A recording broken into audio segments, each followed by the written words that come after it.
Hello friends. Myself Professor R.S. Kognole from TSSM Bureau 7 College of Engineering, Nare, Pune. Today we'll be discussing few of the examples on parallel pipe. In my previous sessions, we have discussed the concept of parallel pipes.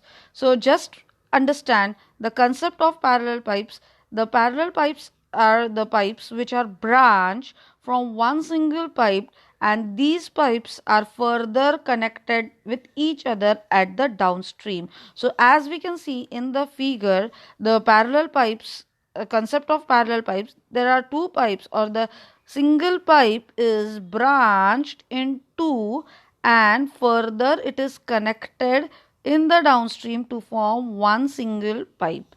So here we need to consider the two concepts, that is discharge and head loss. So discharge and head loss, these are the two concepts which we should understand. So here discharge is equal to, if we see the flowing discharge through the pipe, main pipe is Q and branched is Q1 and Q2. The detailed concept is explained over here. So whatever equation we are going to have is going to be Q is equal to V1 plus V2. And about the head loss, if we see the the water flowing through this pipe is going to remain same. Means let us understand with the help of an example over here. So if we take this tank and another tank over here, then let's say this is the tank and there are two parallel pipes which are flowing through it of different lengths. Then, and this is the level of water over here and this is the level of water over here. Water flowing through this first pipe is our Q1 and water flowing through this second pipe is Q2. Difference between the two water level is represented as H. So it is represented as H.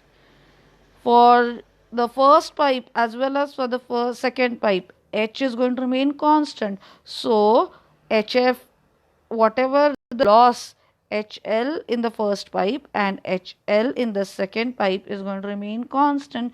So if it is only and only the major loss, then I can write the equation that HF1 is equal to HF2. So all these two losses are going to remain constant. So whatever equation for the head loss we can get is going to be 4FLV square divided by 2G in the first pipe is equal to 4FLV square divided by 2G in the second pipe. In short, we have understood what is the parallel concept of parallel pipe. Let us start with the example for it. So I'll read the example for it. The main pipe divides into two parallel pipes, which again forms one pipe as shown in the figure. So these are two parallel pipes which are connected and formed. The length and the diameter for the first parallel pipe, so for the first branch, is given 2000 meters and 1 meter. The length is given as 2000 meters and the diameter is given as 1 meter.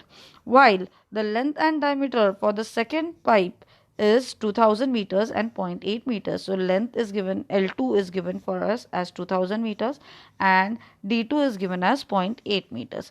Find the rate of flow in each parallel pipe.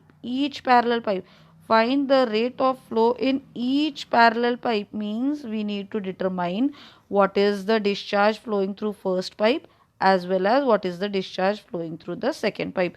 Both the parameters are to be determined. If the total flow in the main pipe is 3 meter cube per second, means Q is given as 3 meter cube per second. The coefficient of friction for each parallel pipe is same and equal to 0.005, means F is going to remain constant, F1 as well as F2. F1 is equal to F2. So let us see what is given. L1 is given, D1 is given, L2 is given, D2 is given, Q is given and F values are given to us as we discussed. So the two conditions which we have is, the first condition is Q is branched in Q1 and Q2. Now there are two branches, so Q1 and Q2. If the pipe is branched in 3, So the equation will become Q is equal to Q1 plus Q2 plus Q3. So let us apply the two conditions. Before solving the example, we need to write the conditions. So the first condition is Q is equal to Q1 plus Q2, and the second condition is HF1 is equal to HF2. So these are the two conditions which we should know. So the first condition is written, and HF1 is equal to HF2. This is the second condition. Now from the first equation, if we see Q1 and Q2, two are unknown. So initially we can't go by this equation. So let us go for the second equation. In this equation, HF1 is equal to HF2 is nothing but this equation, that is 4FL V square divided by 2G for the first pipe and 4FL V square divided by 2G in the second pipe.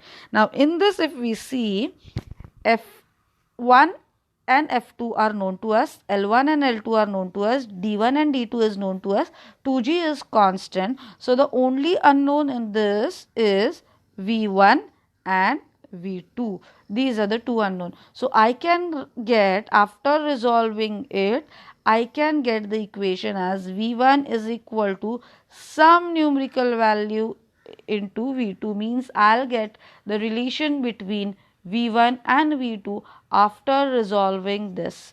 So let's see what relation we got over here. Now the same is written. So we got the relation of V1 and V2, that is V1 is equal to V2 upon 0.894. Now once we know this, we got the relation between V1 and V2. Now apply the second equation. The second equation was Q is equal to Q1 plus Q2. Q value is known to us, that is 3, and Q1. So what equation we get is Q is equal to Q is equal to Q1 plus Q2. So we can write Q is equal to A1 V1 is equal to A2 V2 in this form.